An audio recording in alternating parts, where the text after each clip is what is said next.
আপনারা যখন বিমানে চড়েন তখন কি শুধু ভিডিও করতে থাকেন নাকি? মেঘের ভিডিও, আকাশের ভিডিও। তখন তাকাবেন আকাশের দিকে, সুবহানাল্লাহ, কিভাবে আল্লাহ আকাশকে তৈরি করেছেন। আল্লাহ বলেন, এই প্রথম আকাশটাকে আমি তারা দিয়ে সুশোভিত করেছি, বিশাল বিশাল তারা। এই যে আমরা সূর্য দেখি, এটা একটা তারা, পৃথিবীর চেয়ে 13 লক্ষ গুণ বড় এই সূর্য। ওই সূর্যের চেয়ে কোটি গুণ বড় তারা আছে। এরকম লক্ষ কোটি কোটি তারা নিয়ে আমাদের Galaxy milky way, crore crore Galaxy নিয়ে আমাদের এই প্রথম আকাশের মহাশূন্য। তার মানে পুরো প্রথম আকাশটাকে যদি একটা মানচিত্র দেয়া হয়, ওইখানে মাইক্রোস্কোপ দিয়ে পৃথিবীকে খুঁজে পাওয়া যাবে না।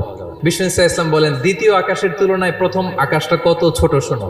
সাহারা মরুভূমির মধ্যে যদি তোমার হাতের আংটি ছুঁড়ে ফেলে দাও, পুরো মরুভূমির তুলনায় তোমার হাতের আংটি যত ছোট, আল্লাহর দ্বিতীয় আসমানের তুলনায় প্রথম আসমানটা ঠিক তত ছোট। আবার তৃতীয় আসমানের তুলনায় দ্বিতীয় আসমানটা ঠিক ওই রকম। এইভাবে 7 আসমান, এরপরে আল্লাহর কুরসি, যেখানে আল্লাহ তার কুদরতি পা রাখেন। তো 7 আসমানটা যত বড়, পুরো সাহারা মরুভূমির মধ্যে আংটি ফেলে দিলে মরুভূমির তুলনায় আংটি যত ছোট, আল্লাহর কুরসির তুলনায় পুরো 7 আসমানটা ঠিক তত ছোট।